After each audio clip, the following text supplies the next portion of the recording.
Nous vous invitons à vous abonner si ce n'est pas encore fait, à activer la cloche pour être au courant de nos prochaines vidéos, à nous suivre sur nos réseaux Facebook, Instagram, adventiste.mq. Bon visionnage et prenez soin de vous. Vous avez besoin d'aide. Vous souhaitez vous entretenir avec un pasteur, un psychologue, un conseiller en relation d'aide. La cellule d'écoute de la Fédération des Églises adventistes du 7e jour de la Martinique est à votre disposition, 7 jours sur 7, de 8h à minuit, au 0805 288 394. Cet appel est gratuit.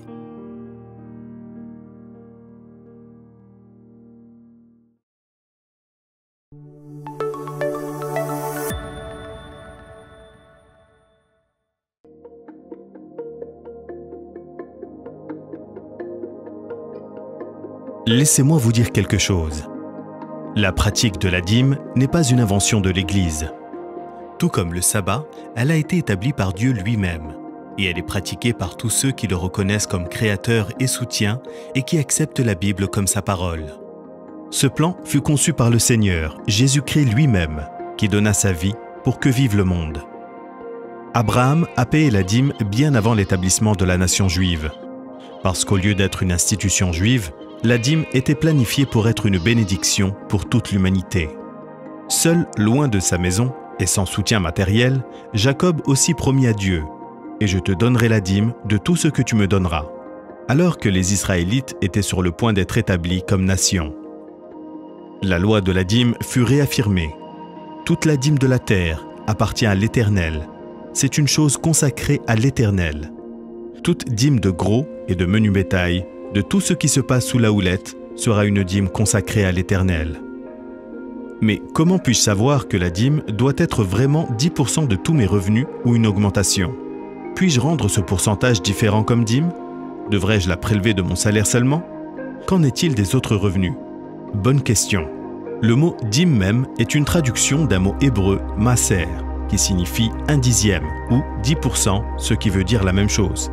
Aussi, comme on ne peut appeler dîme tout pourcentage différent de cela, il est très important que le croyant vérifie régulièrement tous ses revenus ou augmentations de n'importe quelle source, les reconnaisse comme venant de Dieu et calcule le montant exact qui représente 1/10 de ses bénédictions.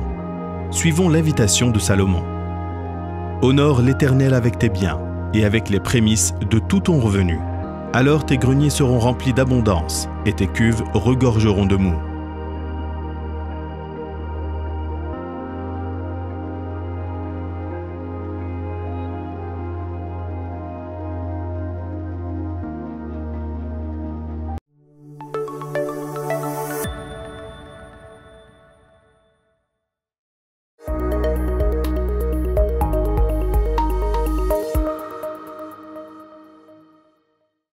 Mesdames, Mesdemoiselles et Messieurs, chers amis, c'est avec joie que je partage avec vous ce moment, mais aussi avec une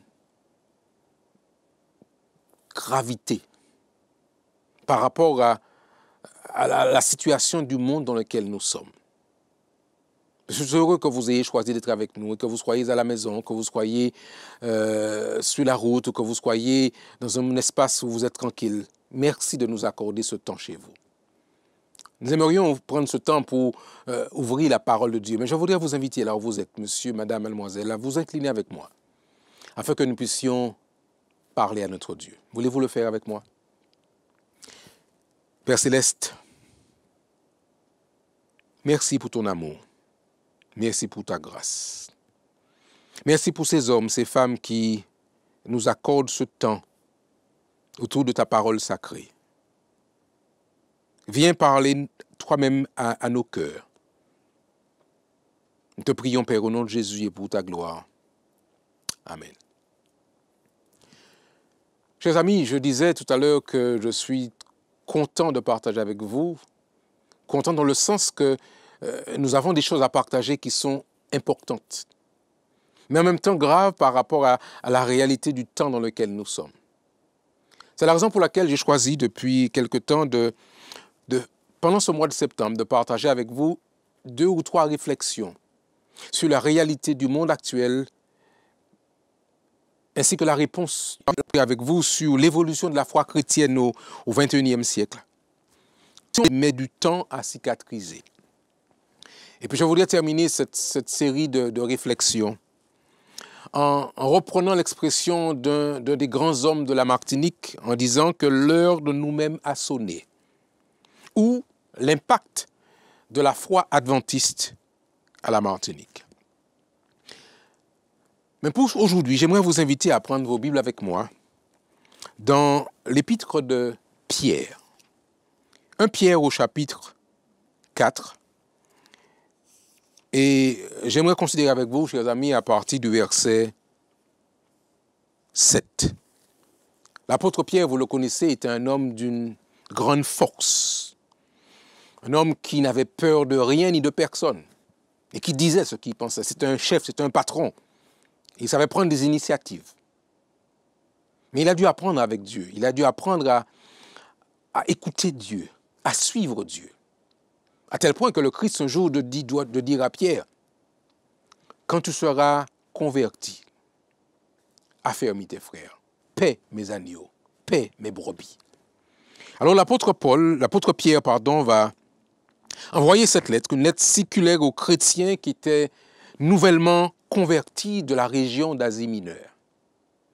Mais ces lettres, ces courriers, ces emails, nous dirions aujourd'hui, ne sont pas parvenus jusqu'à nous. Et le propos de l'apôtre Pierre est tellement en adéquation avec le temps que nous vivons aujourd'hui que j'aimerais le considérer avec vous en cet instant. Dans vos Bibles, prenez avec moi, si vous voulez bien, 1 Pierre chapitre 4, versets 7 à 11. Nous lisons. La fin de toute chose est proche. Vivez donc d'une manière raisonnable et gardez l'esprit éveillé afin de pouvoir prier. Avant tout, disait l'apôtre, aimez-vous ardemment les uns les autres, car l'amour apporte le pardon d'un grand nombre de péchés. Soyez hospitaliers les uns à l'égard des autres, sans mauvaise humeur, que chacun de vous mette au service des autres le don particulier qu'il a reçu de Dieu. Vous serez ainsi de bons administrateurs de la grâce infiniment variée de Dieu. Au verset 11, que la personne qui a le don de la parole transmette les paroles de Dieu. Que celui qui a le don de servir utilise avec force, avec la force que Dieu lui accorde. Il faut qu'en toute chose, disait-il, gloire soit rendue à Dieu par Jésus-Christ, à qui appartiennent la gloire et la puissance pour toujours. Amen. Alors je voudrais dire à ceux qui nous regardent aujourd'hui, et en particulier à mes frères chrétiens, mes frères et sœurs en Christ, ceux et celles qui ont choisi un jour de leur vie de s'engager avec le Christ, de suivre son enseignement, d'adopter la philosophie de vie du Christ. À mes amis de la Martinique et d'ailleurs, qui partagent avec nous ce moment, l'apôtre disait à l'époque, et nous le dit encore aujourd'hui, mesdames et messieurs, la fin de toute chose est proche. Je le répète parce que parfois nous aurions déjà entendu ce texte, mais nous ne vivons pas comme si nous sommes dans un temps qui précède la fin. Or, il le dit, il le répète, la fin de toute chose est proche. J'invite ceux qui nous écoutent aujourd'hui à considérer cette parole du Seigneur par la bouche de Pierre, son serviteur. Mais parce que nous savons que nous sommes dans un temps particulier, voici le conseil, la recommandation qu'il nous fait. Vivez, ou vivons, d'une manière raisonnable. C'est tellement simple, tellement clair que ça pourrait couler de source, mais pourtant, nous nous rendons compte que nous ne sommes pas tous dans une vie qui corresponde à ce que Dieu demande. Il nous dit, vivez d'une manière raisonnable. L'apôtre Paul dira lui-même dans Romains au chapitre 12 Soyez transformés par votre intelligence afin que vous discerniez, disait-il, ce qui est bon, agréable et parfait. Ce qui sera de votre part un culte raisonnable. Aujourd'hui, chers amis, Dieu lance un appel à chacun d'entre nous pour que nos vies soient remplies de la raison que Dieu nous accorde, de l'intelligence que Dieu met à notre disposition. Et puis il continue. Et gardez l'esprit éveillé. Gardez l'esprit alerte. Alors c'est vrai que beaucoup de personnes ont l'esprit englué, l'esprit engourdi par la consommation d'alimentation qui nous empêche d'avoir une clarté d'esprit. D'autres vont engourdir leurs esprits par une consommation d'alcool, de drogue sous toutes ses formes. Or, Dieu souhaite que nous gardions nos esprits éveillés. Pour quoi faire? Pour prier, pour rester en connexion avec Dieu. En effet, chers amis, la connexion avec Dieu nous permet de comprendre les temps dans lesquels nous sommes, parce que Dieu veut éclairer, Dieu veut nous montrer la voie. Et il nous dit, gardez vos esprits éveillés. Ne vous laissez pas endormir par ce qui se passe autour de vous, mais j'aimerais garder ce contact avec vous, cet échange avec vous. Et puis, ensuite, l'apôtre Pierre nous apporte ces paroles. Avant toute autre chose. Vous comprenez bien qu'il s'adresse, je disais, aux chrétiens de l'église d'Asie mineure, mais il s'adresse aussi aux chrétiens du monde entier, de la Martinique et d'ailleurs. Aimez-vous, chers amis, aimez-vous ardemment les uns les autres. Alors le temps nous manquera de pouvoir développer l'importance de cette dynamique chrétienne. Mais nous avons besoin, mesdames et messieurs, chers amis, et en particulier, je dis bien à ceux qui professent suivre le Christ, de nous aimer fondamentalement, ardemment. L'apôtre Paul va encore revenir sur ce propos quand il présente la liste des qualités qu'un chrétien peut avoir dans 1 Corinthiens 13. Et puis il précise, en parlant de l'amour, de la charité, que c'est le don le plus important que nous puissions avoir, l'amour. Et c'est pourquoi il dit aux chrétiens, aux hommes et aux femmes qui m'entendent aujourd'hui, qui nous regardent en cet instant, aimez-vous ardemment les uns les autres. Nous sommes entrés dans un monde d'une grande violence. La Martinique n'est pas épargnée par cette réalité. Le monde entier n'est pas à l'abri de cette vague qui semble nous envahir. Et pourtant, l'apôtre est simple et clair. Aimez-vous les uns les autres, car l'amour apporte le pardon d'un grand nombre de péchés. Aujourd'hui, beaucoup sont blessés par toutes sortes de situations, toutes sortes d'histoires et de difficultés personnelles. Et pourtant, Dieu nous invite à être des hommes et des femmes qui savent montrer la voie. Et là, je m'adresse à ceux et celles qui se disent chrétiens, ceux et celles qui se sont engagés à suivre le Christ. Sachons montrer que nous sommes de vrais chrétiens. Demandons à Dieu de pouvoir transformer nos vies afin que nous soyons ceux et celles qui savons dire « Voici ce que Dieu attend de nous ». Hélas, aujourd'hui, il y a tellement de tiraillements, tellement de déchirements, tellement de luttes internes, de luttes intestines que Dieu, par la bouche de son prophète, vient nous interpeller, vient nous pousser à la réflexion. Et afin qu'il n'y ait pas d'ambiguïté sur la manière d'exercer cet amour, d'exprimer cet état d'âme, il donne quelques exemples. Soyez hospitaliers les uns envers les autres. Soyez bienveillants les uns envers les autres. Sans mauvaise humeur.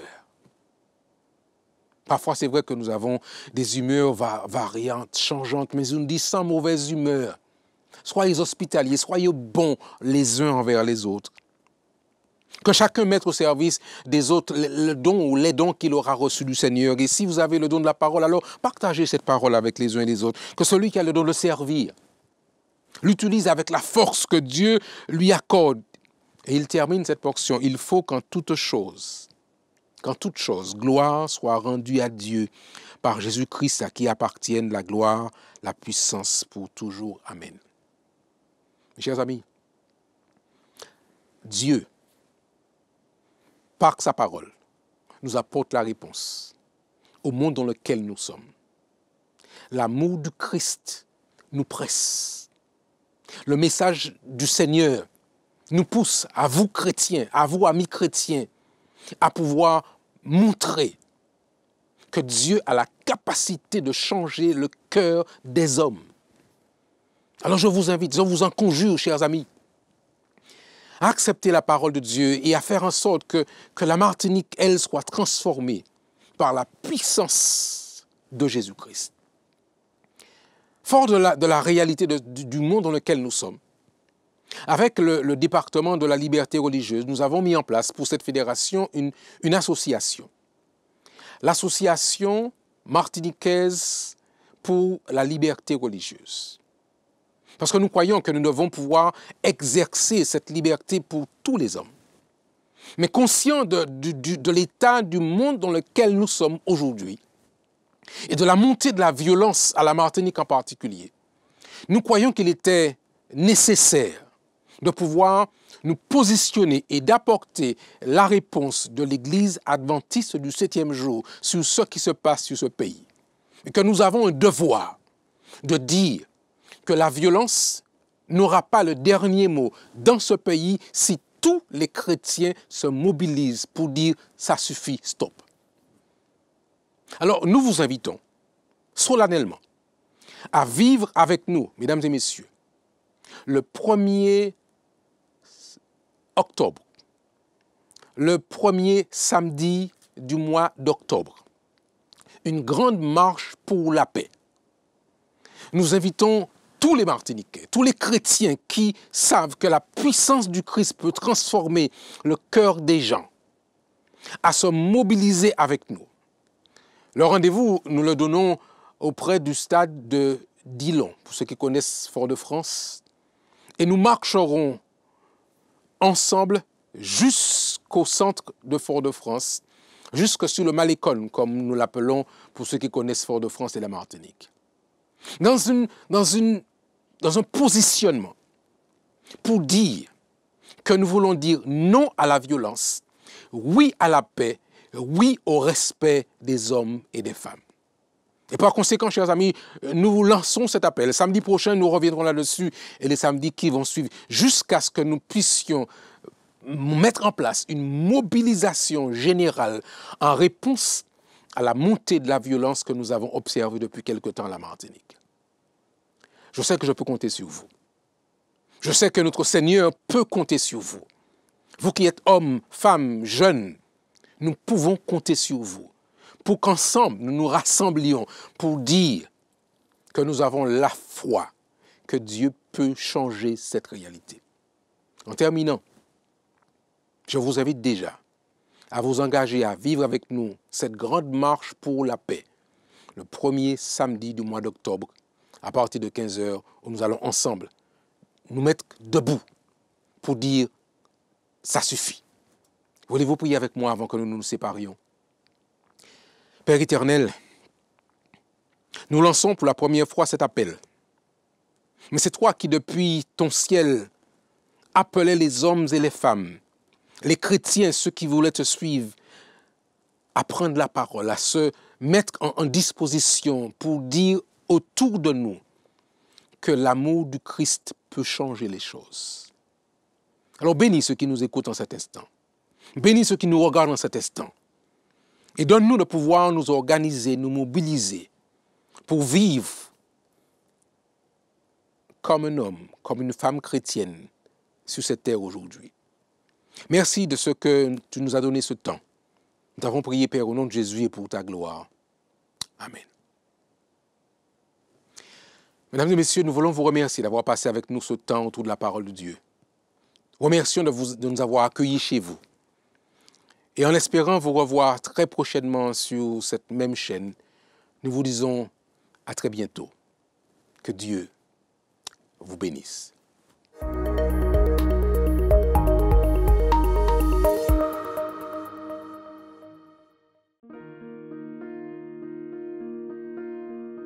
Vous avez besoin d'aide. Vous souhaitez vous entretenir avec un pasteur, un psychologue, un conseiller en relation d'aide. La cellule d'écoute de la Fédération des Églises adventistes du 7e jour de la Martinique est à votre disposition, 7 jours sur 7, de 8h à minuit, au 0805 288 394. Cet appel est gratuit.